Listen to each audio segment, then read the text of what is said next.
양아들로 삼았다는 사람의 이야기를 들어보신 적이 있습니까? 제가 예전에도 한번 소개했었던 적이 있었는데, 안산 명륜교회 이상철 목사님이라고, 그 목사님의 이야기입니다. 위에 형님이 계셨고 또 밑에 동생이 있었는데 어렸을 때 죽었다고 합니다. 또 본인도 어렸을 때 너무 아파서 생사의 기로를 헤매다가 이렇게 깨어난 적이 있었던 거예요.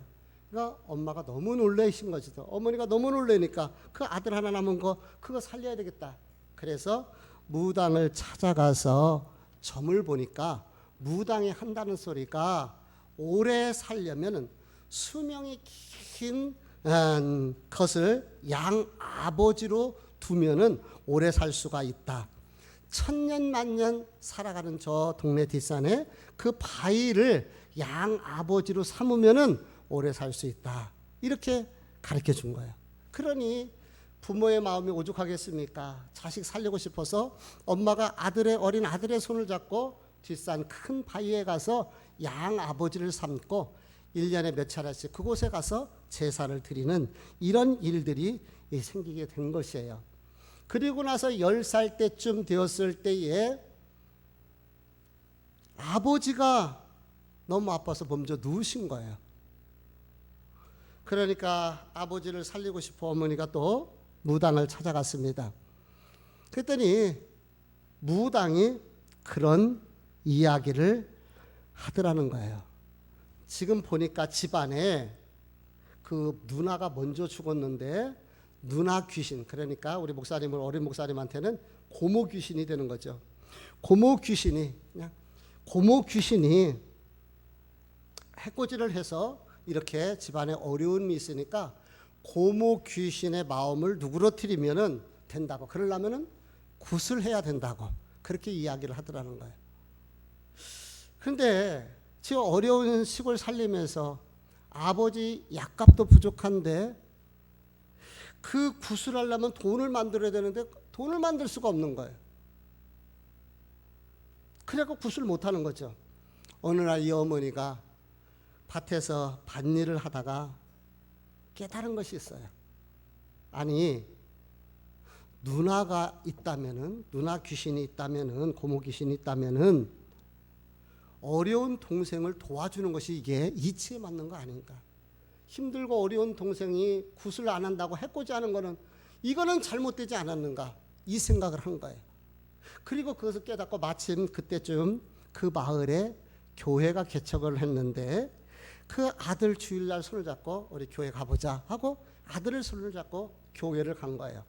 그리고 예배를 마치고 나서 나오면서 엄마가 하는 말이, 우리 이제 열심히 교회에 다니자. 어머니 이 한 번의 결심이, 방향이 집안의 역사와 집안의 모든 운명을 바꾸어 놓게 된 것입니다. 바위의 아들이, 세상에 바위를 아버지로 양아버지로 삼은 사람도 있어요. 하나님의 아들이 되었고 40년 된 안진뱅이가 일어나서 많은 사람들에게 간증의 주인공이 되었던 것처럼 이 집안이 하나님 앞에 영광 올려드리는 간증의 집안이 되고 그 식구들이 다 변화돼서 인생이 바뀌어질 수가 있었다는 것입니다. 그렇습니다. 우리도 그리스도 예수 안에서 우리의 인생이, 우리의 삶이 바뀌어질 수 있는 줄 믿습니다. 믿음은 운명을 파괴하고 불운을 깨트리고 기적의 주인공이 될 수가 있는 거예요. 믿음 안에서, 그리스도 예수 안에서 가능한 것이죠. 사단은 두 가지 방법으로 성도들을 미혹합니다. 첫 번째는 당근과 당근이에요. 그래서 유혹하고 시험해서 우리를 하나님으로부터 넘어지게 만듭니다. 또 하나는 채찍이라는 고난을 사용해서, 채찍질하며 고난을 통하여서 우리에게 어려움을 주고 있습니다. 근데 성도는 강하고 담대해야 됩니다. 시험과 유혹 앞에서도, 고난 앞에서도 강하고 담대하여 그 환경과 맞짱 떠고 그 시험과 맞짱 떠서 이겨낼 수 있는 우리 성도들 되시기를 주님의 이름으로 축복합니다. 피한다고 피해지는 것이 아니에요. 피한다고 피해지는 것이 아니고 도망친다고 문제가 해결되지를 않습니다. 성도들의 힘은 하나님으로부터 나옵니다. 씨름 선수는 허리가 힘이라고 그래요. 교수는 자기가 가지고 있는 지식이 힘입니다. 또 공무원들 지금도 벌써 몇 번째 들락날락 하면서 보고 있는데 진짜 마음이 너무너무 아프네. 그 지위가 그게 힘인 거예요. 현대사회는요, 정보력이 힘이라고 합니다. 그런데 믿음 안에서 믿는 사람들에게 힘은 오직 예수 그리스도시요, 우리의 능력은 오직 예수 그리스도가 되시는 줄 믿습니다. 오늘 저와 여러분이 이 말씀을 붙들고 강하고 담대하게 성령의 능력을 덧입고 예수 그리스도의 이름으로 세상과 맞짱 떨 수 있는, 사단과 맞짱 떨 수 있는 당당한 성도들이 되시기를 주님의 이름으로 축복합니다. 우리 13절 14절 같이 읽어볼까요? 시작. 그들이 베드로와 요한이 담대하게 말함을 보고 그들을 본래 학문 없는 범인으로 알았다가 이상히 여기며 또 전에 예수와 함께 있던 줄도 알고 또 병 나은 사람이 그들과 함께 서 있는 것을 보고 비난한 말이 없는지라. 40년 된 안진뱅이가 일어난 사건을 통하여서 예루살렘이 아주 시끄러운 거예요. 그러니까 제사장들과 당대 권력자들이 베드로와 요한을 잡아다가 옥에 가두었어요. 그리고 그 다음날 공회를 열고서 그리고 그들을 불러서 신문을 하게 합니다. 그래서 질문을 하는데 이게 웬일입니까? 참으로 놀라운 일들이 일어난 거예요. 그들이 생각할 때의 제자들은 저 갈릴리에서 고기를 잡던 무식한 어부들이잖아요. 근데 그들이 말하는 것을 보니까 얼마나 당당하고 얼마나 조리가 있고 논리적이고 그리고 그렇게 변증을 하는지 잘못된 말이 하나도 없어요. 그러니까 여기에 뭐라고 얘기합니까? 본래 학문 없는 범인으로 왔다. 그 말이 뭐예요? 배운 것이 짧은, 알는 것이 없는. 그러니까 처음에는 그런 공회 같은 그런 곳에 이렇게 세워놓으면은 제자들이 쫄아서 말도 못할 줄 알았는데 당당합니다. 자신감이 넘칩니다. 그리고 그들의 말이 논리가 있습니다. 이 모습을 보면서 너무 놀랬던 것이에요. 속된 말로 가방근 짧은 제자들이 어떻게 저렇게 논리적이고 당당하게 변증을 하면서 틀리지 않게 말을 할 수가 있을까? 놀라는 거예요. 놀라는 거예요. 근데요, 어떻게 해서 제자들이 그렇게 강하고 담대하게 견고하게 흔들림이 없이 당당하게 논리적으로 자기들을 변호하며 예수 그리스도에 대해서 증언할 수가 있겠습니까? 그 정답이요, 8절입니다. 우리 8절을 다 같이 읽어보도록 하겠습니다. 같이 다 같이 읽어볼게요. 시작. 이에 베드로가 성령이 충만하여 이르되 백성의 관리들과 장로들아. 지금 뭐라고 얘기하고 있어요? 베드로가 성령이 충만하여. 해답이 정답이 여기 있어요. 성령이 충만하여. 그러니까 제자들이 그렇게 당당하게, 아우 시골 고기나 잡던 어부들 무식한 분들이잖아요. 그렇게 보여지잖아요. 근데 세상에 이스라엘 최고의 권력기관 앞에서 당당한 거예요. 쫄지 않습니다. 논리성을 가지고 변호를 하는 거예요. 이 모습을 보면서 너무 놀란 거죠. 근데 그 이유가 무엇이라고요? 성령님께서 함께 하시니까, 성령님께서 붙들어 주시니까 이와 같은 것이에요. 우리 예수님께서 십자가 지시기 전에 계속해서 반복적으로 하셨던 것이 있어요. 보혜사 성령님을 보내주시겠다. 고별 설교를 통해서 계속해서 하셨던 말씀이 바로 보혜사 성령님을 보내주시겠다는 거예요. 보혜사 성령님을. 그러면서 요한복음 14장 26절 말씀에 보니까 보혜사 곧 아버지께서 내 이름으로 보내실 성령 그가 너에게 모든 것을 가르치시고 내가 너에게 말한 모든 것을 생각나게 하리라. 따라서 해볼까요? 가르치시고 생각나게 하시리라. 누가? 성령님께서. 성령님께서 가르쳐 주시고 생각나게 해주신다는 거예요. 그래서 성령님을 뭐라고 얘기합니까? 지혜의 영이 되시는 거예요. 지혜의 영이 되시는 성령님께서 우리 생각 속에 가르쳐 주시고 생각나게 하시고 기억나서 필요할 때 필요한 말을 할 수 있도록 역사하셨다는 거예요. 참 놀라운 일들이죠. 그래서 우리 공부하는 자녀들에게 이 지혜의 영이신 성령님께서 함께 하셔야 될 줄 믿습니다. 아니요. 자녀들뿐만이 아니라 그래서 저희들도 마찬가지입니다. 우리가 세상을 살아갈 때에 성령 충만할 이유가 있어요. 지혜가 있어야지 세상을 살아갈 수가 있습니다. 지혜가 있어야지 하나님의 뜻을 분별하게 돼요. 지혜가 있어야지만이 뭔가를 선택하고 결정을 할 때 알 수가 있어요. 한 번의 선택이요, 인생을 좌우합니다. 한 번의 선택 잘못하면은요, 어려움이 많아요. 그래서 우리가 하나님의 이끄심을 받아서 우리가 바른 선택, 바른 판단, 바른 결론을 도출을 해내는 거예요. 그래서 성령님께서 생각나게 해주시고 깨닫게 해주시기 때문에 가능한 것입니다.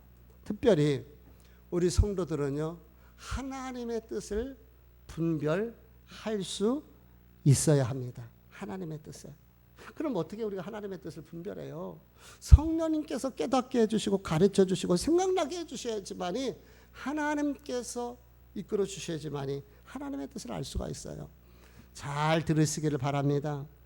우리가 살다 보면은 하나님의 뜻과 내 뜻이 맞을 때가 있어요. 그러면 까짓것 걱정할 필요 없고 고민할 이유가 없어요. 왜? 하나님의 뜻이 있고 내 뜻이 맞으니까. 아멘. 순종합니다. 그런데 하나님의 뜻과 내 뜻이 틀릴 때가 있습니다. 예를 들어서 나는 하기 싫어. 진짜 이 일 하기 싫어. 아니, 누가 십자가 지기를 좋아하시는 분이 어디 있어요? 누가 십자가 지기를 좋아하는 사람이 누가 있겠어요? 근데 주님께서는 우리에게 십자가를 지시라고 해요. 또 반면에요, 내가 이러한 것 내가 정말 하고 싶어. 그 일을 하면 즐겁고 행복해. 하나님, 나 이거 할게요. 근데 하나님, 너 그걸로 그거 하면 망한다. 하지 말라고 할 때가 있어요. 예를 들어서 요나는 하나님의 뜻이 무엇이에요? 니느웨이로 가는 겁니다. 근데 요나는 그거 싫었어요. 어디로 가는 거예요?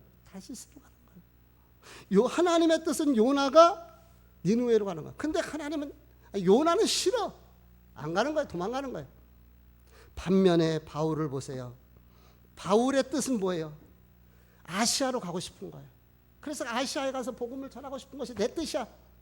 근데 하나님은 바울을 아시아로 보내시지 않고 유럽 쪽으로, 마게도니아 쪽으로 보내시기를 원하시는 거예요.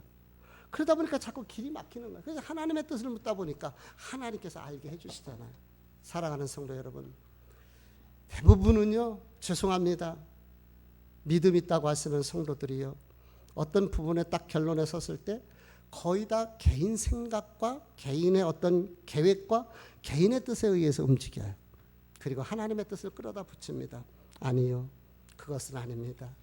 정말 하나님의 뜻이 무엇인가를 물으며 성령님의 이끄심을 받는 것이 성도들의 바른 자세인 줄 믿습니다. 제자들이 이렇게 논리적으로 정확하게 흐트름 없이 반문할 수 없게 이렇게 얘기할 수 있었던 건 지혜의 영이 함께 하셨기 때문에 그래요. 그런데 이 성령님은 우리를 강하고 담대하게 하시는 거예요. 어떤 어려움이 있어도, 고난이 와도, 누구를 만나도 강하고 담대하게 하는 거예요.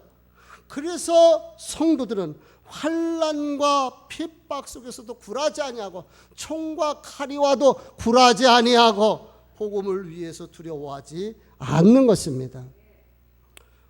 오늘 우리가 함께 불렀던 찬송가는 종교개혁자 마틴 루터가 만든 찬양입니다. 마틴 루터가 이제 종교개혁을 하고 잘못된 것에 대해서 비텐베르크 성당에다가 95개 조항을 걸고서 잘못된 거 성경에 근거해서 잘못됐다라고 선포를 해요. 그러니까 그 당대의 기득권자들이 놓치지 않는 거죠. 그래서 재판을 받게 됩니다. 출석 명령이 떨어졌어요. 함께 개혁에 동참한 분들이 가서는 안 된다고 합니다. 그 전날 밤 얼마나 마음이 두렵고 마음이 힘들었겠습니까? 그런데 시편 46편 1절 말씀을 기도하면서 말씀을 보다가 하나님께서 주시는 감동이 있는 거예요. 하나님은 우리의 피난처시요 힘이시니 환난 중에 만날 큰 도움이시라. 할렐루야. 한번 따라서 볼까요? 하나님은 우리의 피난처시요 힘이시니 환난 중에 만날 큰 도움이십니다. 아멘. 우리의 힘이 되시며 환난 중에 만날 큰 도움이시라. 이 말씀을 붙잡고 지은 찬송이 우리가 불렀던 585장 내 주는 강한 성이요 방패와 병기 되시니 큰 환난에서 우리를 구하여 내시리로다. 이 찬송가를 불렀고 이제 종교개혁이 퍼져나가기 시작하면서 많은 핍박이 있죠. 책들이 불살라칩니다. 여기저기서 툭 이루어져요. 그래도요 성도들은 두려워하지 않고 환난과 핍박 속에서도 성도는 믿음을 지켰다고 이 찬송을 불렀다고 합니다. 오늘 주일입니다. 우리가 경험하지 못했던 그런 전염병 코로나로 인해서 우리가 온전한 예배를 드리지 못하고 비대면 온라인으로 예배할 수밖에 없는 참담한 그런 상황입니다. 지난번에 신천지 때는 명분이라도 있었잖아요. 저것들 이단이고 우리하고 상관이 없다라고 명분이라도 있었는데 이번에는 명분마저 잃어버리고 말았습니다. 심히 안타까운 마음을 금할 수가 없고 너무 많이 속상하고 힘듭니다. 근데 사랑하는 성도들이요, 우리 강하고 담대할 수 있기를 바랍니다. 내 주는 강한 성이요 방패와 병기가 되실 것입니다. 우리의 피난처가 되시며 우리의 힘이 되시며 환난 중에 만날 큰 도움이 되실 줄 믿습니다. 살아계신 하나님, 우리가 그 하나님을 바라봤으면 좋겠어요.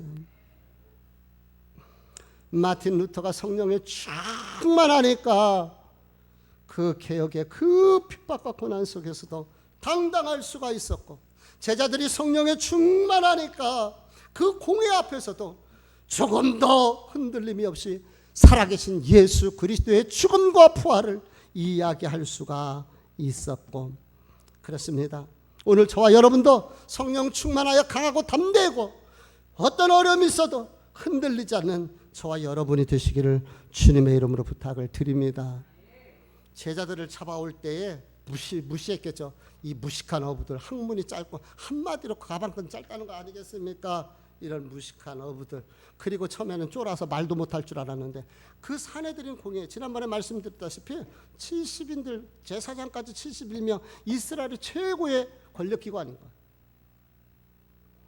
그러한 곳에 가서 이렇게 당당하게 오직 예수 그리스도 주님이 살아계심과 그분의 부활을 알리게 된 것이고, 그렇게 당당하게 이야기하면서 그 증거로 40년 된 안진뱅이가 일어나고 그 옆에 함께 있는 거예요. 그러니까 할 말이 없는 거예요. 할 말이. 이 공회원들이, 이 관원들이. 그러니까 이제 15절 우리 16절 읽어볼게요.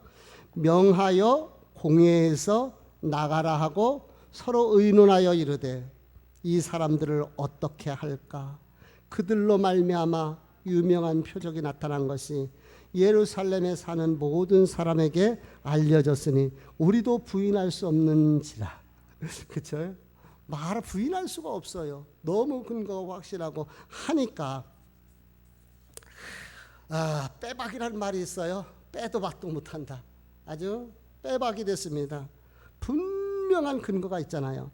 18절의 말씀에 보니까 이렇게 이야기를 합니다. 그들을 불러 경고하여, 경고하는 거예요. 뭐라고 경고합니까?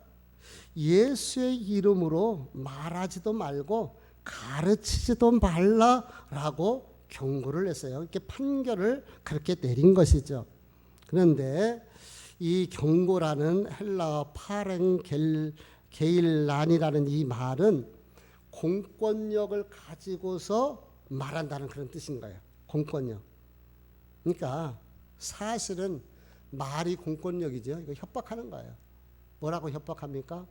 예수의 이름으로 말하지도 말고 예수를 가르치지도 말라는 거예요. 말하지도 말고 가르치지도 말라. 제사장이 내린 이 터무니없는 재판 결과, 예수 이름을 말하지도 말고 예수를 가르치지도 말라. 이 협박인 거예요. 협박. 말도 안 되는. 그런데 지금도 저 북한에서는 예수의 이름을 말할 수도 없고 예수를 가르칠 수도 없습니다. 또한 대부분의 중동 지역에서 예수의 이름에 대해서 이야기할 수도 없고 가르칠 수도 없는 이런 상황인 거예요. 참 고난과 연단이죠. 참 어려움이죠. 그런 협박을 지금 받는 것이죠. 근데요, 사랑하는 성도 여러분, 참 기독교는 재밌는 것이 있어요. 성도들은 재밌는 것이 있습니다. 고난이 오면 올수록 약해지고 없어지고 피하는 것이 아니라, 희한하죠.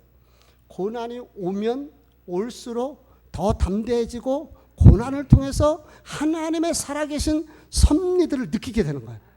고난이 올 때 그 고난을 통해서 하나님의 은혜를 발견하는 거예요.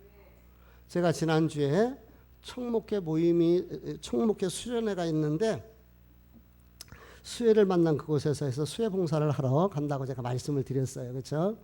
그런데 가서 보니까 참 안타깝더라고요. 특별히 이제 가서 우리가 일을 해야 되는데 뭐 많은 일을 얼마나 많이 하겠습니까? 근데 이렇게 그 인삼밭이 축 있는데 물이 다 들어왔어요.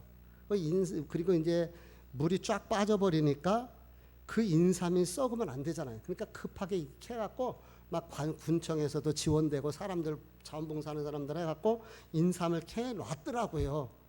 근데 이제 인삼을 하려면은 거기에다가 말뚝을 세우고 차각막을 세우고 이렇게 해갖고 이게 하잖아요.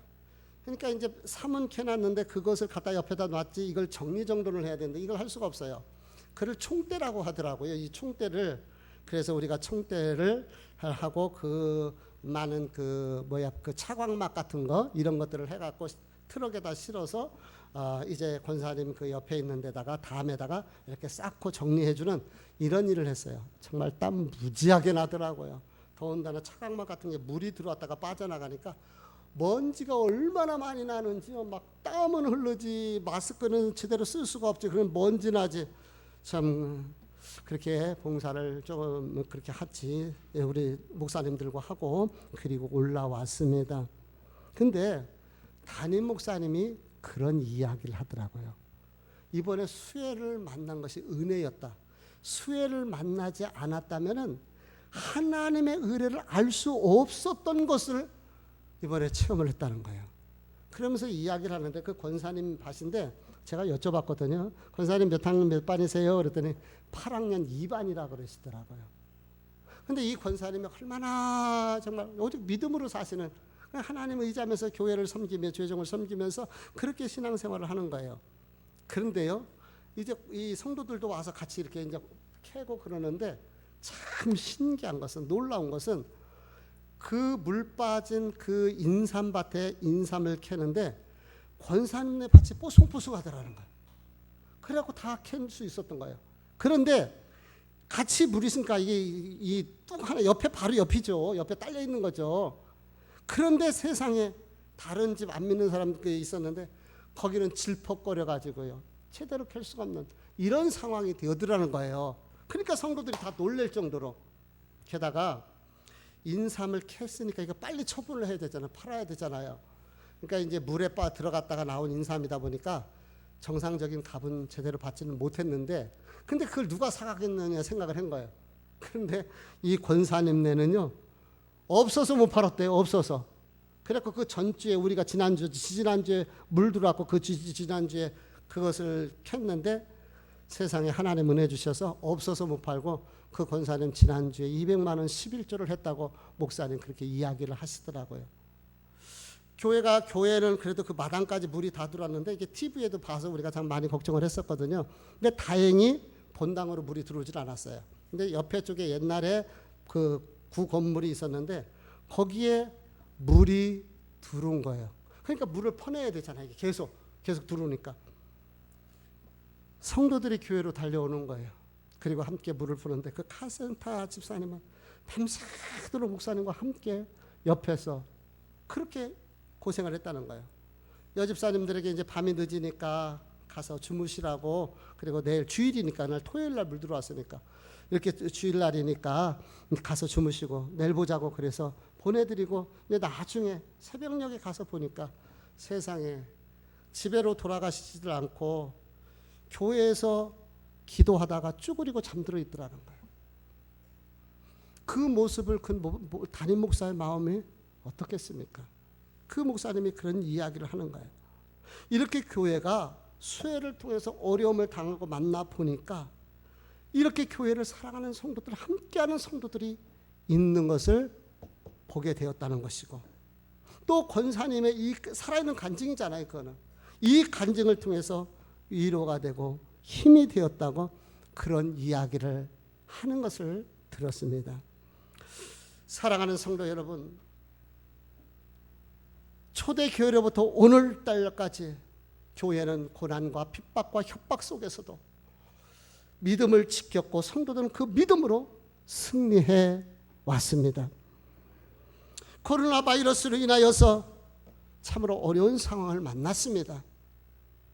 그렇지만은 오히려 이 안에서 하나님 베푸시는 은혜가 있을 것이고, 이 안에서 이끄시는 하나님의 놀라운 일들 임하게 될 줄 믿습니다.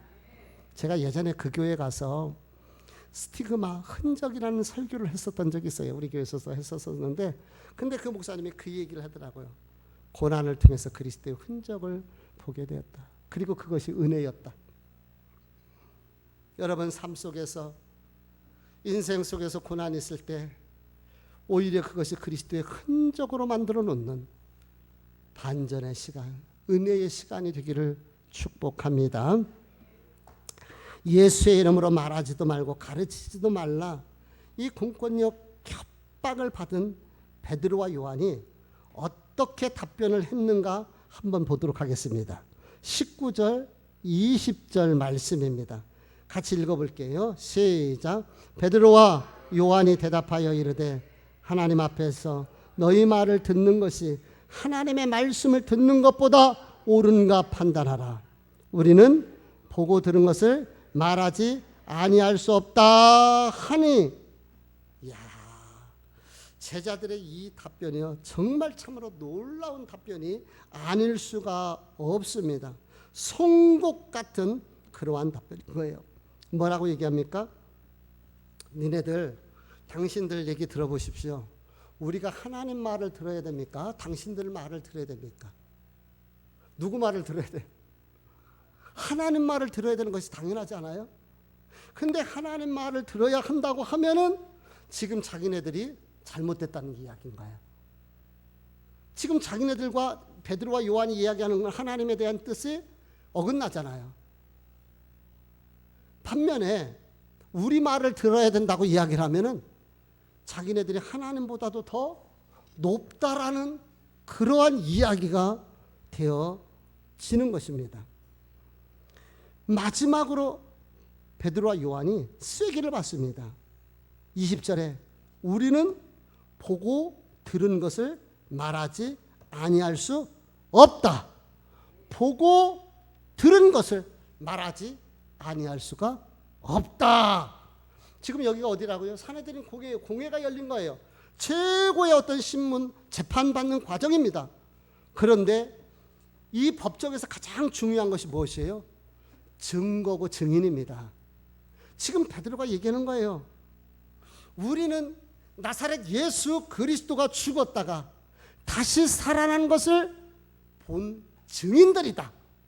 그리고 이 40년 고통을 당했던 안진뱅이가 일어난 것은 그 나사렛 예수 그리스도의 이름으로 고침받은, 예수의 이름으로 치료받은 증거가 된다. 증거와 증인이 정확하게 확실하게 이야기되는 거예요. 조금 더 흔들림이 없이 견고하게 담대하게 선포하는 거예요. 그들과 맞짱 뜨는 거죠. 말씀 붙들고 성령의 능력 안에서 강하고 담대하게 선언하고 선포하는 것입니다. 그 결과로 우리 21절 말씀 뒷부분을 읽어볼게요. 이는 모든 사람이 그 된 일을 보고 하나님께 영광을 돌림이라. 할렐루야. 여기 잘 보세요. 이 사건을 통해서, 이 협박을 통하여서 하나님께 영광이 된 것입니다. 화가 변하여 복이 되고, 협박이 변하여 기쁨이 되고, 감옥이 변하여 영광이 된 것이에요. 슬픔이 변하여 기쁨이 되고, 탄식이 변하여 찬양이 되고, 재가 변하여 화관이 된 것입니다. 십자가 없는 부활 없고 고난 없는 영광 있을 수 없습니다. 그 협박 속에서도 그들은 십자가의 그 능력, 부활의 영광을 알았기 때문에 강하고 담대했던 것입니다. 흔들리지 마십시오. 어떤 고난과 환난이 와도 흔들려서는 안 됩니다. 인생에 어떤 어려움이 있어도 흔들려서는 안 됩니다. 오히려 요한처럼, 베드로처럼 이 고난을 통하여 더 강하고 담대해질 수 있는, 당당할 수 있는, 그래서 오직 예수 그리스도의 이름을 선포하고 예수 그리스도의 이름을 붙잡으며 예수 그리스도의 이름으로 나아갈 수 있는 우리 성도들 되시기를 주의 이름으로 축복합니다. 결론을 말씀드립니다. 1940년 부활절 아침 평양 산정현 교회에 내주는 강한 성이요 방패와 병기 되시니 이 찬양이 울려 퍼졌다고 합니다. 왜냐하면 신사참배 때문에 일제가 주기철 목사님과 성도들을 잡아가려고 이른 아침에 왔던 거예요. 그러나 성도들은 이른 시간에 모여서 내주는 강한 성이요 방패와 병기 되시니 큰 환난에서 우리를 구하여 내시리로다. 그 일제의 그 헌병들의 서슬퍼런 협박 속에서도 그들은 이 찬송가를 불렀다고 합니다. 그리고 8년이 지나간 1948년 그 산정현 교회 목사님이 김철훈 목사님이 이제 후임자가 돼서 그 교회를 담당할 때에 공산당원들이, 이번에 일제가 아닙니다, 공산당이 이 목사님을 잡아가는 거예요. 그때의 성도들이 모여서 똑같이 이 찬송가를 불렀다고 합니다. 내주는 강한 성, 방패와 병기 되시는 큰 환난에서 그렇게 찬양을 했는데, 증언에 의하면, 역사적으로 들려진 증언에 의하면 평양 시내에 전차가 다니는데 전차가 달려와도 그 전차에 누워서 이 찬송가를 불렀다고 합니다. 복음이라는 것은 이러한 순교, 고난의 과정을 통해서 우리에게 전달되어진 것이고, 보니까 고난은 시대에 따라서 틀려요. 그 어떤 위치적인 것에 따라서 틀립니다.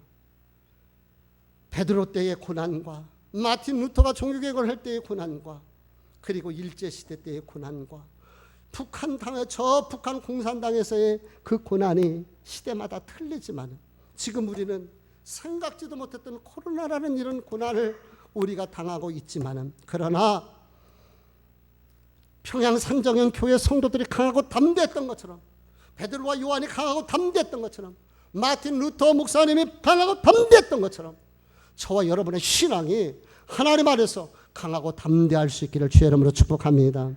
베드로전서 3장 17절 말씀에 선을 행함으로 고난받는 것이 하나님의 뜻이라고 그랬습니다. 선을 행하면서 고난받는 것이 하나님의 뜻이요. 베드로전서 4장 1절 말씀에 보니까 그리스도께서 이미 육체의 고난을 받으셨으니 너희도 같은 마음으로 갑옷을 삼으라. 고난을 가지고 갑옷을 삼으라고 이렇게 이야기하고 있습니다. 베드로전서 4장 13절 말씀에 보니까 오히려 너희가 그리스도의 고난에 참여한 것으로 즐거워하라. 이는 그의 영광을 나타냈을 때에 너희로 즐거워하고 기뻐하게 하려 하십니다. 베드로는 엄청난 고난을 당했던 분입니다. 그러니까 베드로전서에서 굳이 이렇게 고난에 대해서 우리에게 권면하고 있는 것입니다.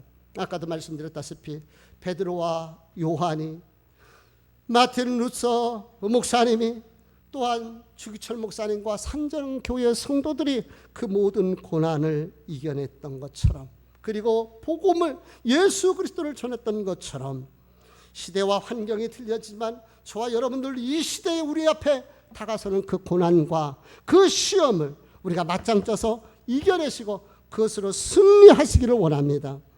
여러분, 오늘 집에서 예배 드릴 때요, 경각심을 가져야 됩니다. 집에서 예배 드리니까 시간도 많이 남고 편할 수도 있어요. 그 생각하면 큰일 납니다. 이런 과정을 통하여서 우리가 하나님 앞에 모여 예배할 수 있으면 얼마나 행복이고 축복인가. 신앙은 힘든 것입니다. 불편한 것이에요. 그런데 우리가 이것이 생명의 길이고 이것이 은혜의 길인 것을 기억하시고 이 연단의 시대에, 이 고난의 때에 집에서 예배할 수밖에 없지만 오늘 그곳에서 하나님을 바라보며 오직 예수 그리스도로 무장되어져서 내게 주어진 환경과 사단과 맞짱 뜨는 성도들 되시기를 주님의 이름으로 축복을 드립니다. 기도하시겠습니다.